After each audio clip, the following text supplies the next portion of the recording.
தலைவரின் ஊர் வல்வெட்டித்துறையில் இடம்பெற்ற 59வது இந்திர விழா எப்படி இருக்கும் என்று வாங்க பார்க்கலாம். இந்த காணொலி கொஞ்சம் அதிகமா இருக்கும், அதனால ஸ்கிப் பண்ணாம பாருங்க. எங்கண்ட ஊர்ல இருந்து வல்வெட்டித்துறைக்கு சரியா ஒரு 28 கிலோமீட்டர் வரும். நாங்க மொத்தம் 3 பைக்ல 6 பேர் போறோம். போறதுக்கு முன்னுக்கு பெட்ரோல் அடிக்கும். ஒரு 10 லிட்டர் பெட்ரோலை அடிச்சிட்டு மெதுமெதுவா போனோம். வல்வெட்டித்துறைக்கு சரியா 8:30க்கு போயிட்டோம். பைக் பார்க் பண்ண இடத்துல இருந்து ஒரு 3 கிலோமீட்டர் நடக்கணும் இந்த இந்திர விழாவை பார்க்க. வல்வெட்டித்துறை ஸ்ரீ முத்துமாரி அம்மன் ஆலயத்துல தீர்த்த திருவிழா தான் இந்த இந்திர விழா நடக்கும். அப்படி இந்த இந்திர விழாவில் என்னதான் நடக்கும்? கிட்டத்தட்ட 3 கிலோமீட்டருக்கு மேல ஒளி விளக்குகளால அலங்கரிச்சிருப்பினம் வீதி புல்லா. இசை நிகழ்ச்சி, தமிழ் பாரம்பரிய நடனம், அப்படி பல நிகழ்வுகள் நடைபெற்றது. போற வழியில ஒரு கடையில அம்மா தோசை வித்து கொண்டு இருந்தவா. இந்திர விழாவுக்கு நீங்க போய் அம்மா கடையில தோசை சாப்பிட்டு இருந்தா கமெண்ட் பண்ணுங்க. காலங்கள் கடந்தாலும் காயங்கள் மாறாது. 2வது இசை நிகழ்ச்சி நடந்த இடத்துல இந்த பாடலை கேட்டோன்னு நின்றுட்டோம்.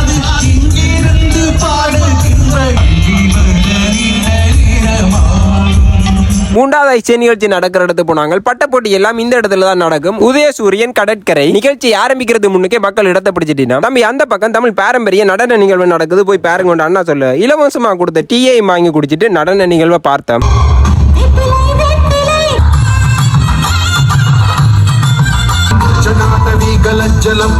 அழகான நடன நிகழ்வையும் பார்த்துட்டு 5வது இசை நிகழ்ச்சி நடக்கிற இடத்துக்கு போனாங்க. மேடைக்கு முன்னுக்கு நிறைய பேர் நடனம் ஆடிக்கொண்டு இருந்துச்சுன்னா இந்த இடத்துல பல தமிழ் பாடல் படிச்ச நேரத்துல எனக்கு பிடிச்ச ஒரு பாடல், ஈழப்போர்ல உயிரிழந்தவர்களை நினைவு கூறுவதற்கு சாந்தன் அண்ணா படிச்ச ஒரு பாடல். அதே குரலில ஒரு அண்ணா படிச்சார்.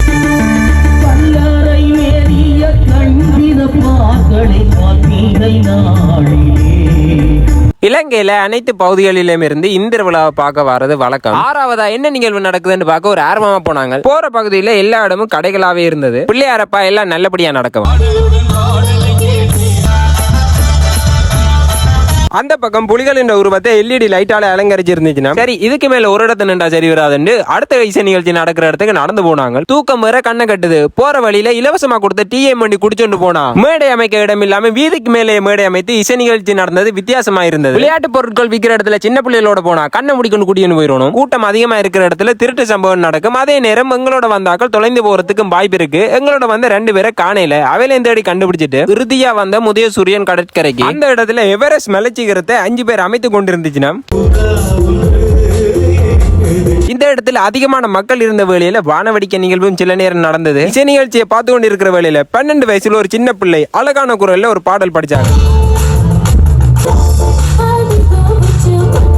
இலங்கையில வளர்ந்து வரும் பாடகர்கள் பாடகிகளுக்கு இப்படியான இடங்கள்ல வாய்ப்பு கொடுக்கிறது வெற்றிக்கான முதல் படியா இருக்கு. வேற கேங்கா வந்த வழியில் பாட்டுக்கெல்லாம் ஆடிக்கொண்டிருந்த வேளையில எங்களோட வந்த கேங் சுனாமியே வந்தாலும் ஆட மாட்டோம் இருந்தாங்க. அங்க இருந்து 12:30க்கு வெளிக்கிட்ட வீட்டுக்கு இந்த வருடம் இந்திர விழா எப்படி இருந்தது உங்களுடைய கருத்துக்களை தெரிவிங்க. வேறொரு காணொலியில சந்திப்போம். நம்மளுடைய சேனலை ஃபாலோ பண்ணி வைங்க. நான் உங்கள் ஜோகி. நன்றி.